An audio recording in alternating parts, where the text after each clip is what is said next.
Il était une fois, dans un royaume paisible entouré de forêts enchantées, un jeune prince nommé Charles. Avec ses cheveux blonds comme le soleil et son sourire éclatant, il était adoré par tout le monde, mais ce qu'il aimait par-dessus tout, c'était son cheval, Astor.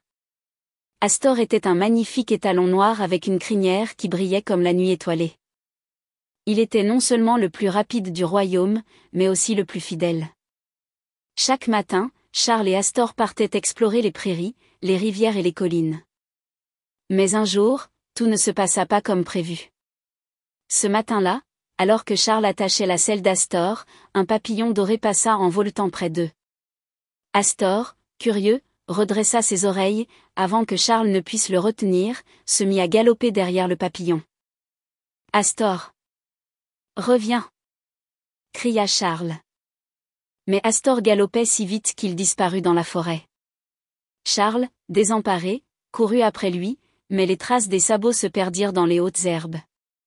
Charles s'arrêta au bord des bois, le souffle court. « Je ne peux pas rentrer sans Astor, » se dit-il. « Il faut que je le retrouve. » Il prit son courage à deux mains et entra dans la forêt enchantée. Les arbres semblaient immenses, et leurs branches formaient une voûte si dense que presque aucun rayon de soleil n'y pénétrait. Après quelques minutes de marche, Charles entendit un bruit. Clac, clac. Cela ressemblait à des sabots. Il courut vers le son, mais tomba nez à nez avec une chèvre. « Oh, excusez-moi, Madame la chèvre, auriez-vous vu un grand cheval noir passer par ici ?» La chèvre mâchouilla une feuille et répondit. « Peut-être, petit prince. Mais pour le trouver, il te faudra traverser la rivière. » Charles remercia la chèvre et se précipita vers la rivière.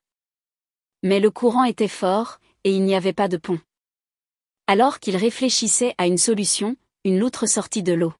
« Tu as l'air perdu, prince Charles. Que cherches-tu ? » ?»« Mon cheval, Astor. Il s'est enfui dans la forêt. » La loutre hocha la tête. « Je l'ai vu de l'autre côté de la rivière, près du grand chêne.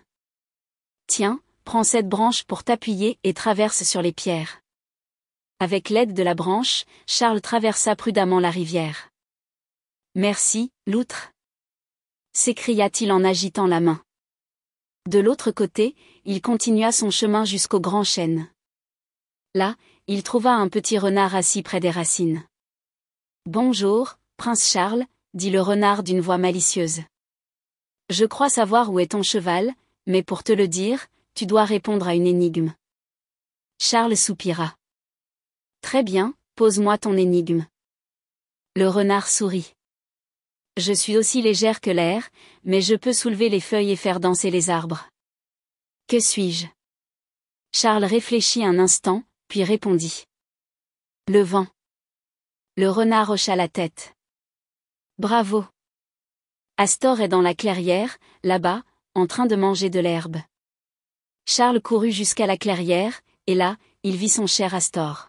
« Astor. Enfin, je te retrouve. » Astor releva la tête, ses grands yeux brillaient comme s'il disait « Je savais que tu me retrouverais. » Charles le caressa et monta sur son dos. « Allons rentrer à la maison, mon ami. » Sur le chemin du retour, Charles remercia la chèvre, la loutre et le renard pour leur aide. De retour au château, il promit à Astor de toujours mieux attacher sa selle pour éviter qu'il ne parte à l'aventure tout seul. Et ainsi, Charles et Astor continuèrent leurs explorations, mais cette fois, toujours ensemble.